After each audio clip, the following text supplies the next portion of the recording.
You were never meant to hear this. In 1851, a sealed letter was discovered inside a hollowed-out pew in the Sacred Heart Seminary chapel. It was unsigned, its edges burned, and the ink half erased by time. The only words still legible? They are not men of God. They wear his robes, but they serve another master.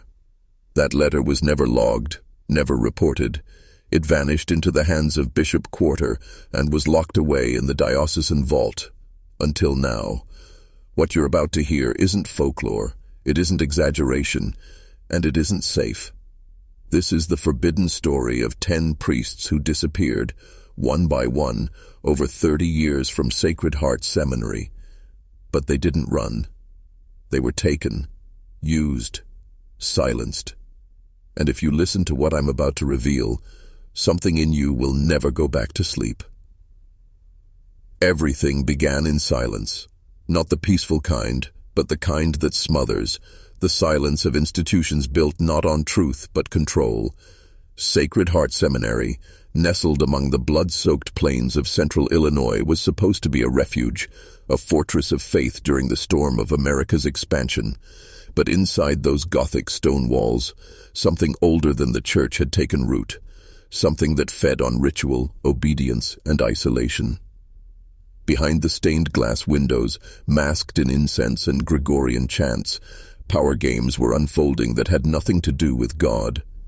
Every brick of that seminary was funded not just by gold, but by fear. Fear of the Protestant mobs burning convents, fear of spiritual collapse, fear that the Irish Catholic identity could be erased in a foreign land.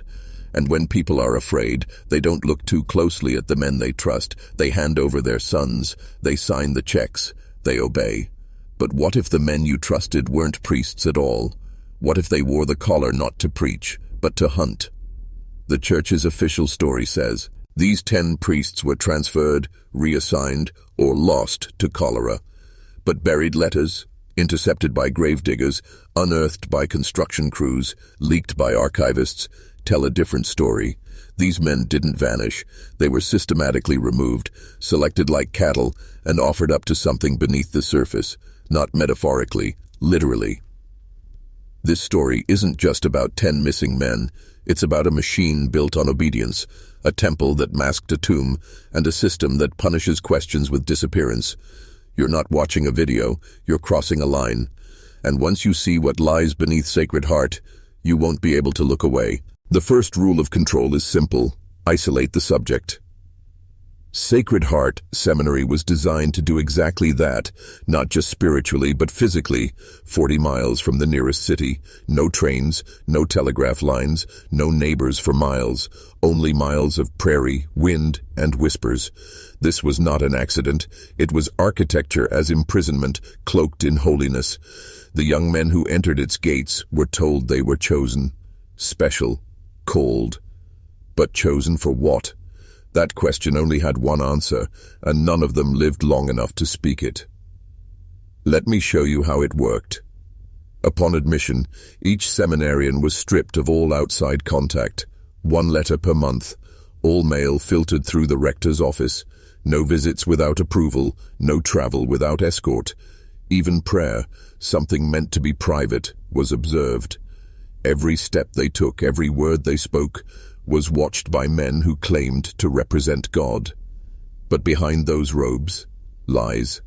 Father Edmund Walsh, Rector Thomas Murphy, Dean Patrick O'Brien, the Holy Trinity of Sacred Heart, all 3 supposedly educated in Europe's finest seminaries, all 3 bearing letters of recommendation no one ever verified. Because why would they? They wore the collar.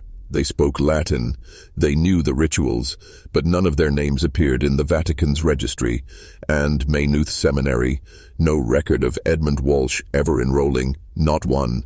They were ghosts, and ghosts leave no footprints.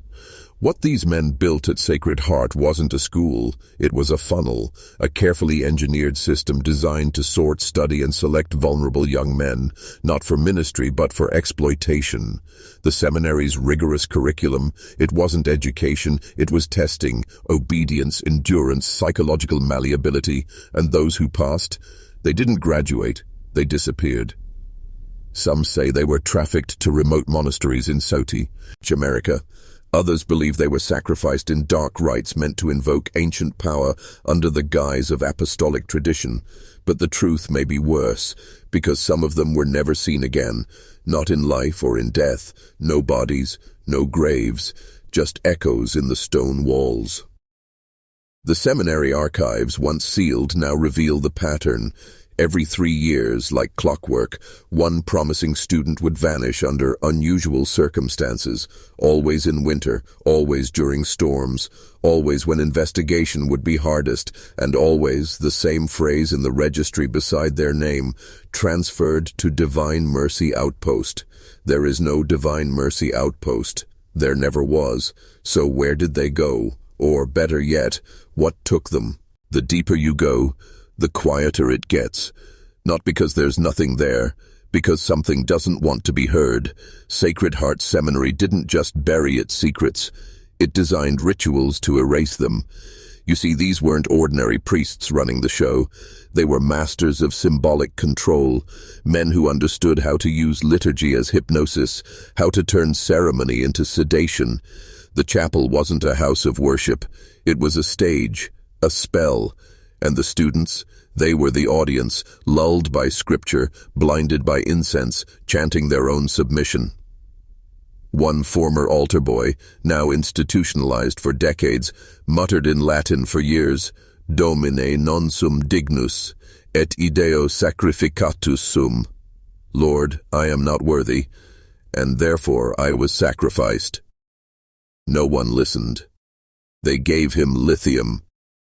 But the words never stopped. Ask yourself this: why were so many students with elite potential, future leaders of the American Catholic Church, allowed to disappear without real investigation? Why were their names never published in the diocesan bulletins? Why were their families pacified with forged letters, each one ending with the same phrase, "I trust in God's plan and my superior's wisdom"? Every single letter. Identical handwriting, different names. It took nearly 60 years for anyone to notice the pattern. By then, it was too late. Let's talk about the basement. The crypt, as it was jokingly called, wasn't part of the original architectural plans. The blueprints filed with the Illinois Office of Records in 1845 make no mention of substructures beneath the chapel, but when an earthquake shook the area in 1907, a sinkhole opened beneath the western wing. Rescue workers found not just soil, but stone stairs leading down. What they uncovered before the bishop's men sealed it off was a room no one will talk about, but I found the testimony of one man who was there. A firefighter died in 1921. His grandson kept the journal. He wrote, "It was colder than the grave. No light, but we could see the shapes.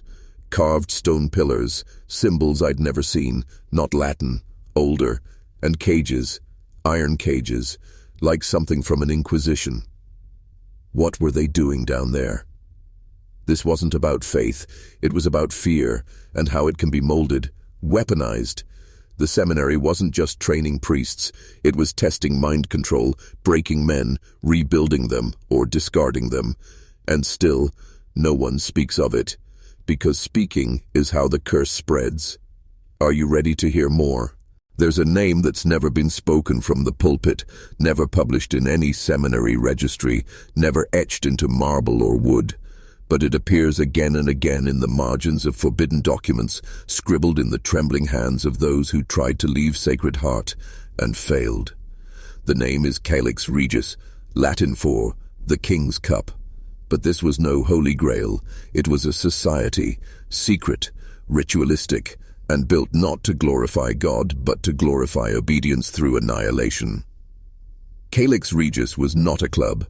It was a filter. By their second year, every seminarian underwent something called the Night of Submission. It was never listed on the schedule, never spoken of aloud, but every graduate from Sacred Heart in the 1850s bore a scar on the inside of their left wrist, thin Precise, ritualistic, the shape of a chalice with a crown above it. Those who asked about it were told, it is a vow between man and heaven. But heaven doesn't demand flesh. The records we do have, stolen by a monk who fled the seminary in 1864, suggest something far darker. In his final confession he wrote, "The cup is not metaphor, the king is not Christ, and the blood we drank was not symbolic." Let that settle in for a moment. Because what happens when a religious order replaces faith with loyalty? When truth becomes a liability? You don't build disciples, you build tools, instruments, flesh-bound weapons designed to obey, obey, obey. Sacred Heart wasn't alone. There were others, mirror institutions across the Midwest, all reporting to the same silent authority. But Sacred Heart was the origin, the root, the place where obedience was perfected and the soul was ritualistically reshaped into a mechanism of silence. One survivor, now living under witness protection, described the chapel during these midnight ceremonies: black veils over the crucifixes, red candles in place of white, scriptures, a spoken backward, and Gregorian chants reduced to low guttural hums that shook the ribcage. They called it reversal mass, but it wasn't just a parody. It was a psycho-spiritual reset, a breaking of identity. It was mind control, masquerading as penance. This is how 10 men disappeared over 30 years without a single investigation. They weren't missing. They were transformed, or buried. And here's the part that should terrify you. The Calyx Regis didn't die when the seminary closed. It relocated. You want to know the most dangerous thing about evil? It doesn't announce itself. It whispers in robes, it kneels beside you, it smiles with clean hands and holy words, and by the time you realize what it is, you're already inside its cathedral. When Sacred Heart Seminary officially shut its doors in 1876, the official statement cited declining enrollment and financial strain, but internal correspondence, hidden until the archives were breached in 1989, tells a different story. A Vatican emissary arrived in secret. No public visit, no papal blessing. He met with Walsh behind locked doors for 3 days. On the 4th day, construction began on a sub-level that never appeared on maps. On the 5th, the students were gone. Every single one, not transferred, not graduated, erased. The building was padlocked, the grounds left to rot. Nature swallowed the roads, prairie grass reclaimed the trails, but late into the 20th century, locals whispered that lights still glowed inside the chapel windows on certain nights, candles in impossible places, shadows moving against the glass where no one should walk. It gets worse. A year after closure, a new name appeared on ecclesiastical records: Order of the Chalice Kings, unaffiliated. No diocese claimed them, no bishops signed their charter. But they received funding, large amounts, from private Catholic families, old money, names like Connolly, Tiernan, and O'Malley. Sound familiar? Those names funded Sacred Heart. What happened was not a dissolution. It was a migration. The machine simply moved, the rituals continued under a new banner, and the men? They changed robes, switched locations, but the purpose was unchanged: control the devout, exploit the obedient, sacrifice the pure. By 1903, a mysterious theological retreat center appeared in northern Missouri, Sanctum Calicis. On paper, it was a place of deep spiritual discipline for advanced clergy. But former delivery workers described underground wings, barred doors, guards who wouldn't speak, and guests who arrived but never left. Coincidence or continuity? Look deeper. Even today, that property remains inaccessible. No visitors, no press, no photography. And it's funded by a trust connected directly to the Archdiocese of Chicago. This isn't just history. It's infrastructure. They built a system that can't be exposed because it's hiding behind the most untouchable mask: religion. But I'm not asking you to believe me yet. I'm asking you to stay with me. Because in Section 6, we go deeper into a document not meant for any civilian's eyes. It was never supposed to leave the Vatican, but it did. And I have it. There are documents so dangerous that even the Church hides them from itself. This one was labeled Archivum Obscurum, Classis 13. It wasn't stored in a library. It was sealed inside lead, buried beneath the Vatican Apostolic Archive, and known only to a council of 5 cardinals sworn to absolute silence. But one page, just one, was photographed by a rogue archivist in 1974 before he vanished. What it revealed was not dogma. It was protocol, a blueprint for psychological manipulation under the guise of clerical formation. And at the top of that document, stamped in crimson ink, was a phrase you will never forget. Sacramentum Umbrae, the sacrament of the shadow. This was not theology. This was indoctrination. The document outlines a sequence of 7 rites used to fracture identity, reinforce loyalty, and erase moral resistance. These rites were to be administered not to willing adults, but to adolescent seminarians, young men chosen for their suggestibility, obedience, and most disturbingly, lack of family oversight. Let me be clear, this wasn't about forming priests. This was about forming tools. The Sacrament of the Shadow describes rituals involving deprivation, symbolic death, staged exorcisms, enforced confessions of imagined sins, and hours, sometimes days, of sensory distortion, light, sound, isolation. The result? A mind that doesn't know where it ends, and obedience begins. You might ask, who authorized this? The document was signed by Cardinal Valerio Luciani, a name you won't find in public Vatican records, but whose influence appears in secret correspondence tied to dozens of mysterious disappearances in church institutions across Europe and the Americas. And beneath his signature, one word, scrawled by hand, Regis, not Christus, not Deus, but Regis, of the King. The same name burned into the wrists of Sacred Heart's vanished students. This is no coincidence. This is a system that reaches deeper than the Church dares admit. And Sacred Heart, it wasn't a rogue experiment, it was a prototype. And the final phase?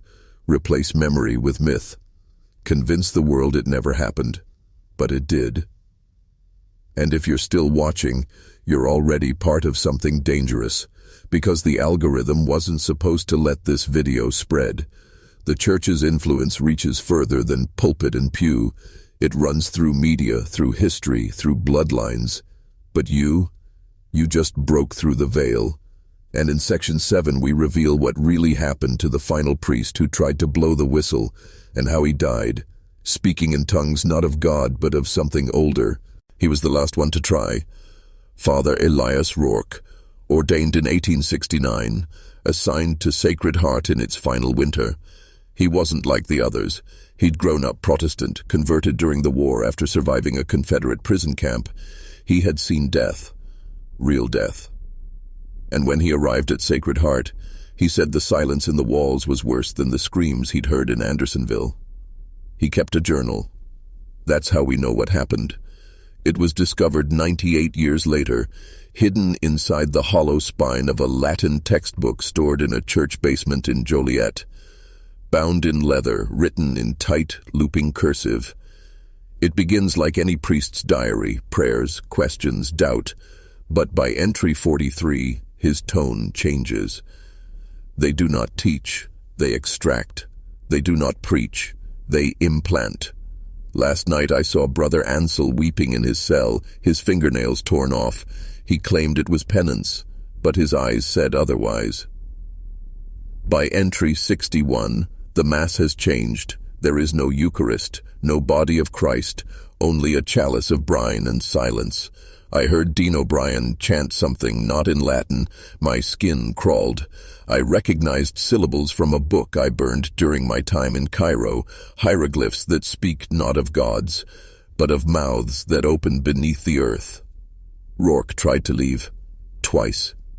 Each time he was brought back, bound, drugged, and purified.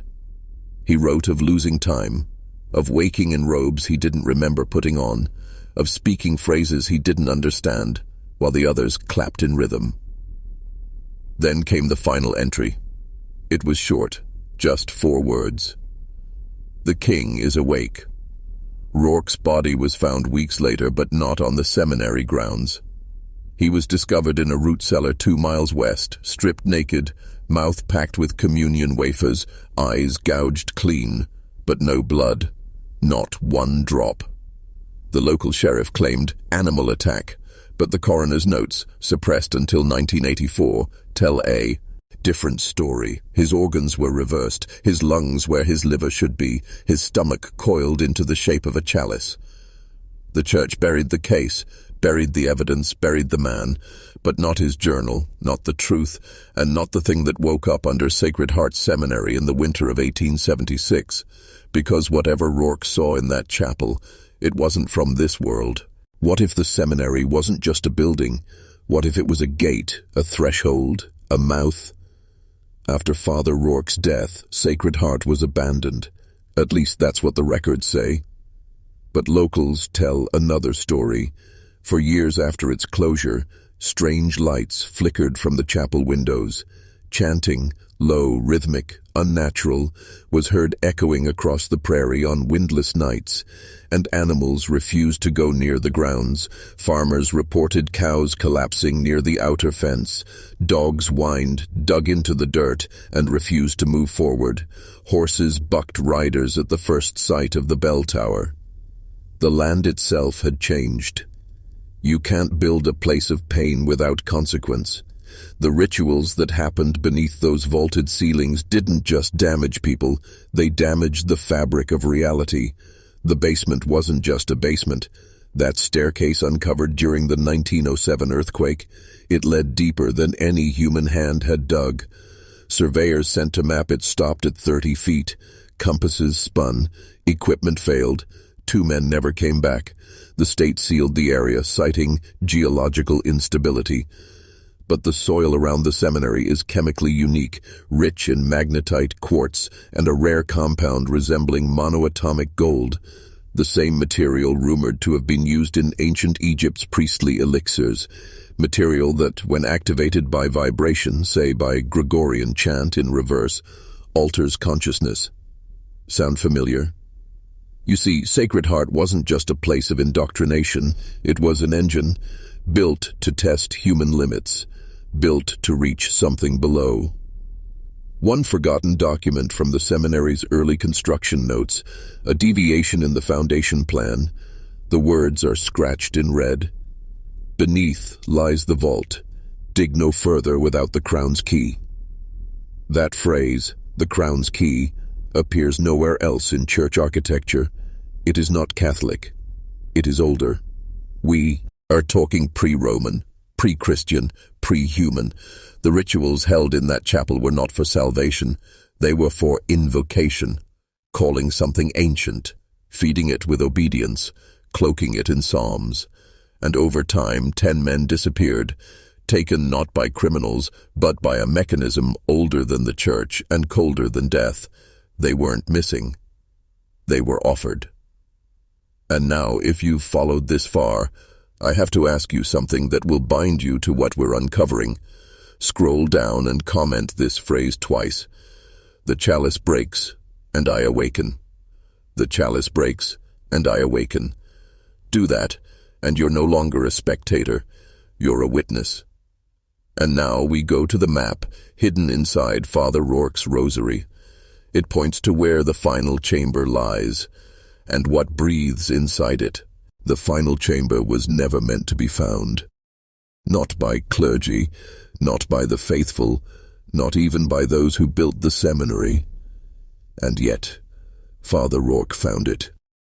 You see, the rosary recovered from his belongings wasn't ordinary. It was forged of silver and jet, unusually heavy, with each bead carved with a single rune, neither Latin nor Greek. But when viewed under infrared light in 1987, researchers found something hidden inside the cross. A folded scrap of vellum no bigger than a fingernail, preserved in wax and etched with razor-thin ink. It was a map. But not to a place on Earth. Not exactly. It was a diagram of the seminary's layout, yes, but overlaid with symbols from Sumerian boundary stones and hermetic geometry. Lines that shouldn't connect, did. The chapel aligned perfectly with the winter solstice. The crypt beneath it formed the base of a tetrahedral grid. At the heart of it all, a sealed room. No door, no stairs, just one word inscribed in the vellum's center: Exauditus, the one who hears. No one knows how Rourke found it. Perhaps during his fugue states, perhaps he was guided. Either way, his final entries point to this chamber, a space beneath the seminary that does not show up in modern scans because it isn't part of physical architecture. It is folded between dimensions. That's not poetic exaggeration, that's physics. Quantum researchers who studied the rosary in 1991 noted its mass-to-volume ratio exceeded what's possible under natural conditions. The object was somehow denser than its own material allowed, as if it contained space inside itself, like the room it pointed to. Witness reports, those rare few who dared enter the ruins before they were sealed again, describe reaching the crypt and suddenly feeling as though time stretched. Watches stopped. Voices echoed in reverse. One man described walking 14 paces between two torches, and then walking them again, and never reaching the other side. He screamed when they pulled him out. His hair turned white in a day. This room, this chamber beneath the seminary, was the final phase of the Calyx Regis ritual, a place where obedience became communion, where chosen priests made their final offering not of sermon, but of self. Sacrifice, not as metaphor, but as currency. And what accepted that currency? And now, we unseal the doctrine of the silent throne, because Exauditus was never just a title, it was a name, and it still hears. There is a throne beneath every empire, but the one beneath Sacred Heart was never meant to be seen. They called it the Silent Throne, not because it lacked a voice, but because its voice replaced yours. Once you heard it, your thoughts no longer belonged to you. Your prayers turned backward, your faith became an echo, and your soul, just another syllable in a language so old it was never written, only felt, like heat in the bones or hunger in the dark. The doctrine of the silent throne was not taught in seminaries. It was whispered during special instruction, offered only to select clergy marked with the chalice. It was passed hand to hand, copied by candlelight, and always burned after one reading. One surviving copy, fragmented, charred at the edges, was recovered in a Vatican sub-archive mislabeled as De Catechesi Minoribus, but it was no catechism. It was a field manual for constructing spiritual submission. Let me read to you one line, translated from its original Old Church Slavonic.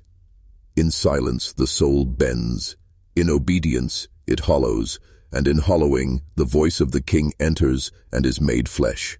Now stop. Ask yourself, why would a Catholic seminary, ostensibly devoted to forming compassionate, educated leaders of the Church, need this? Because Sacred Heart wasn't forming shepherds. It was forming vessels.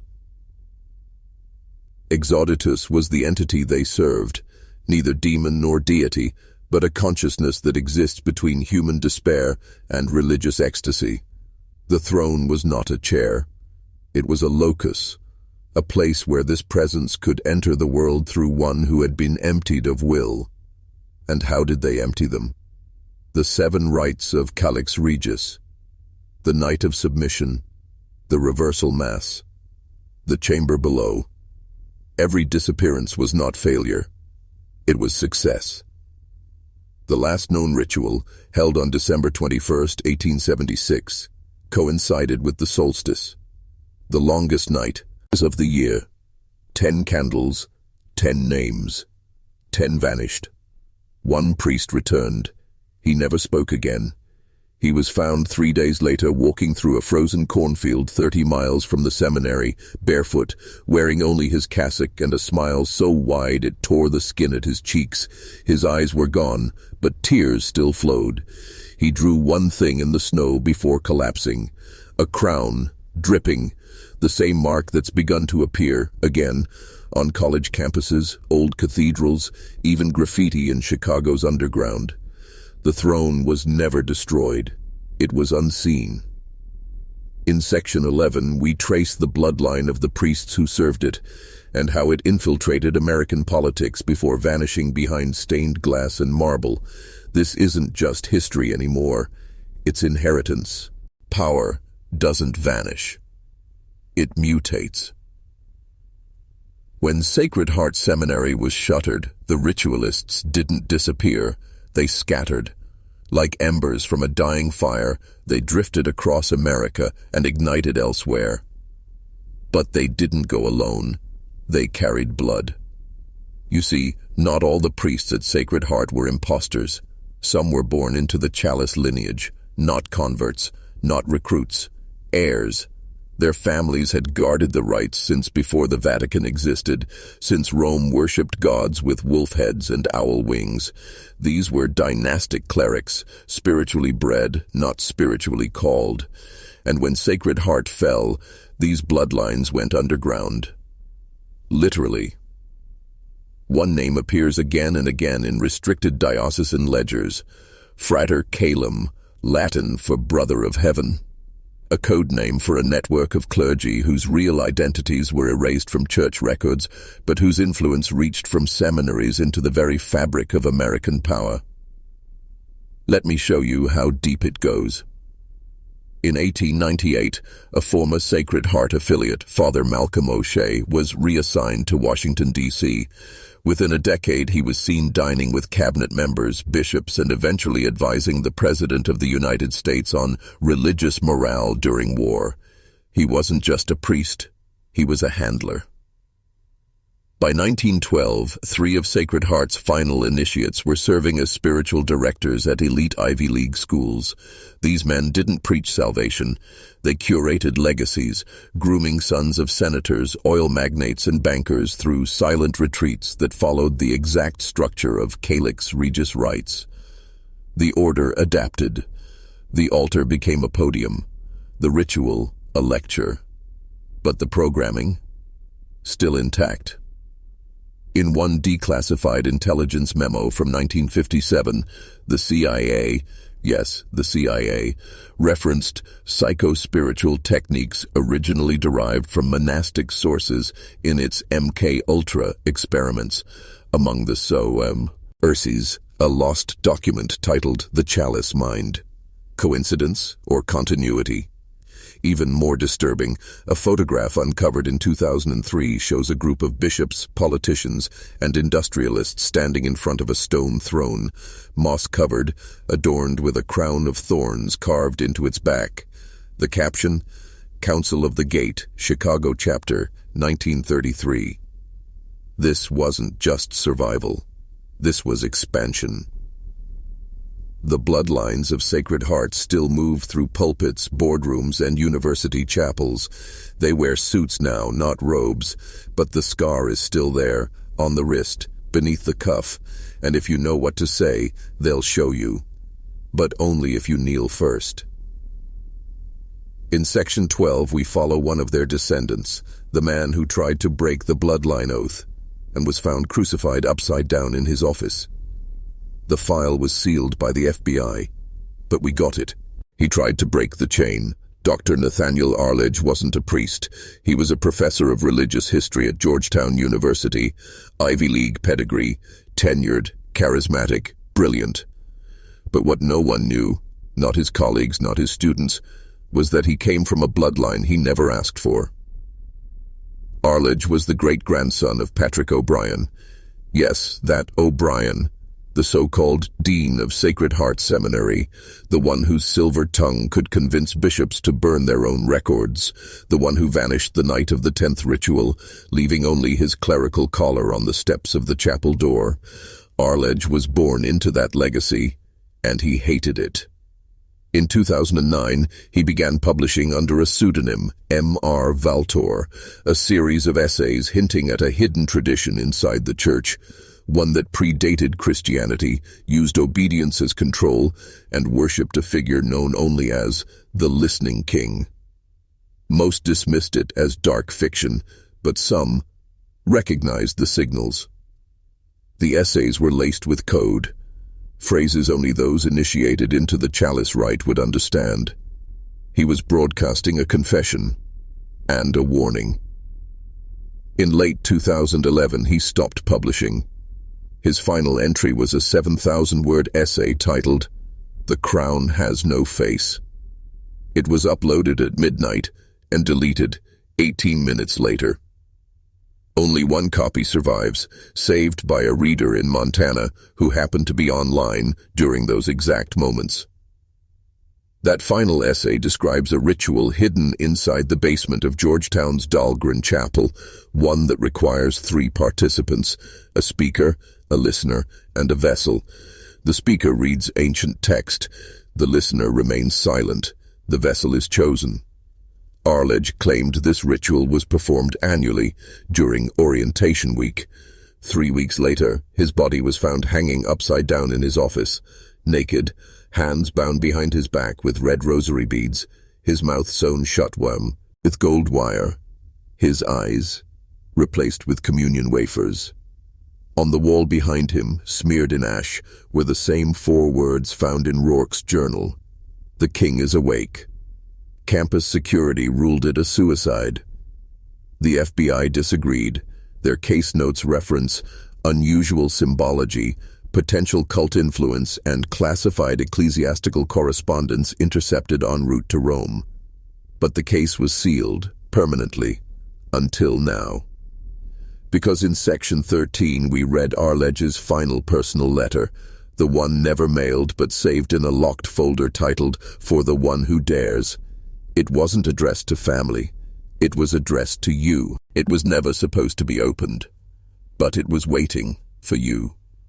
Found on a thumb drive concealed inside a hollowed-out copy of Summa Theologica in Arledge's private collection, the folder labeled "For the One Who Dares" contained exactly one file, a plain text document, no encryption, no password, just a date, 10/10/10, and a name in the header, "To the Last Witness." Read aloud, it plays like a confession, but between the lines, it's a summons. Here is what it said. "You don't know me. Not really. But I've seen you. You've felt it, haven't you? The hum beneath the hymn. The presence behind the priest's eyes when he isn't speaking. You've walked into churches and left with something you couldn't name clinging to your ribs like frost. That's not imagination. That's inheritance. My name is Nathaniel Arledge, but that's not what matters. What matters is this. I was born into the bloodline of O'Brien. My great-grandfather opened the gate at Sacred Heart Seminary. I was born marked, programmed, expected to kneel like the rest of them. But I read too deeply. I disobeyed. I remembered. They told me the throne was myth. But I've seen it. It doesn't sit in one place. It sits in many. Beneath stone, beneath marble, beneath systems. It is not wood. It is not gold. It is a hunger in form. And it speaks. They call him the listening king, but he doesn't listen to prayers. He listens to promises, vows, oaths made in silence. It hears who you serve when no one's watching. Sacred Heart was a door, but it was also a mirror. A ritual designed to create vessels who believe they're holding wine when it's blood, who believe they're speaking scripture when it's command code. This is no longer about one seminary. It's about every institution built on obedience, every system that rewards silence and punishes questions, every oath that feels more like a chain than a choice. If you are reading this, you've already begun the descent. You've glimpsed the frame behind the painting, you know, and knowing is dangerous, because the listening king does not tolerate witnesses. The file ends with coordinates. A forest in southern Illinois, coordinates that line up exactly with the old Sacred Heart grounds. They're still there, still sealed, but not forever. Because in Section 14 we return one last time to the ruins, and we bring the light with us. And the forest, has taken most of it back. But some places refuse to be forgotten. At the coordinates Arledge left behind, deep in southern Illinois, past a rusted cattle fence and a dirt road long erased from maps, you'll find them, the remains of Sacred Heart Seminary, not in brick or steeple. Those are gone, burned, bulldozed, but the foundation remains, stone blackened by fire, ground unnaturally soft in places, trees growing in perfect spirals, as if something twisted beneath them. This isn't just ruin, it's containment. In 2014, an independent film crew tried to shoot a documentary on haunted Catholic sites here. They lasted 6 hours. What they captured was never released, but in court documents from the family of a missing crew member, a recovered SD card contained 38 seconds of audio recorded inside the lowest level of the ruins. No visuals, just sound. It begins as static, then a low hum, rhythmic, like a heartbeat filtered through a pipe organ. Then a whisper, repeating a phrase not in Latin but something older, audit regem, hear the king, and then screaming. 38 seconds, then nothing. The SD card melted inside the recovery drive. That's what they left behind. But we returned, not with cameras, with eyes open. I visited that site. Don't ask how, just know that it's real. And underneath the cracked stone altar there's a slab that does not match the local rock. It's smoother, warmer, veined with what looks like gold. We ran a magnetic test. It pulsed. Not constantly. In response. To what? To us. I placed a rosary, Arledge's rosary, on the slab. It turned black, and the humming began again. That was when my guide, a former seminarian who defected from the Chalice Order, said something I've never forgotten. It's listening, not for prayers, for permission. Permission to rise again, to return not as religion, but as structure, not as belief, but as behavior. In Section 15, we trace how the throne changed form and became the silent spine of modern institutions, finance, academia, surveillance. The rituals didn't stop. They evolved, and you've already taken part in one, without even knowing. You've already bowed. You just didn't realize it. The throne didn't die with Sacred Heart. It rebranded, transmuted from chapel to classroom, from altar to algorithm. You see, once the Chalice Order understood that open ritual would collapse under public scrutiny, they changed course, not by hiding, but by scaling. They didn't need robes anymore.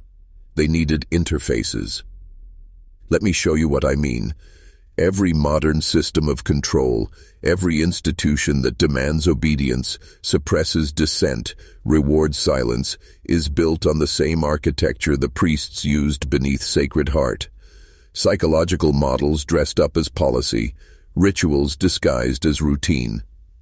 Let's start with academia. You think universities are places of critical thought? Look again. The lecture hall is a church in drag, fixed rows, a single elevated voice, silent listeners conditioned to absorb and regurgitate. Attendance becomes faith, participation becomes virtue. And the grade? It's the Eucharist, a reward for conformity. The old rites taught obedience through suffering. Now they teach it through debt. You want priesthood in modern terms? Try tenure. Now finance. The banks operate on symbols, arcane, abstract. What is a credit score if not a confession booth? What is your income history but a psalm of servitude? The debt economy is a chalice turned inside out. You pour yourself in, but never drink. Then there's tech. Every accept all cookies, every biometric scan, every glance tracked and recorded. This is the new right, and you, unknowingly, are the participant. Don't believe me? Try to not participate. Try to exist without the system. No phone, no ID, no account. See how fast the world labels you a heretic. The listening king was never about religion. He was about compliance. His throne survives in every boardroom where morality is sacrificed for market share, in every courtroom where truth bends to precedent, in every click-wrap agreement you never read but still obey. Obedience has gone digital. Ritual is now algorithmic. And the initiates? They wear lab coats, designer suits, badges. They don't summon with chance. They summon with data. That's why Arledge's warning was so specific.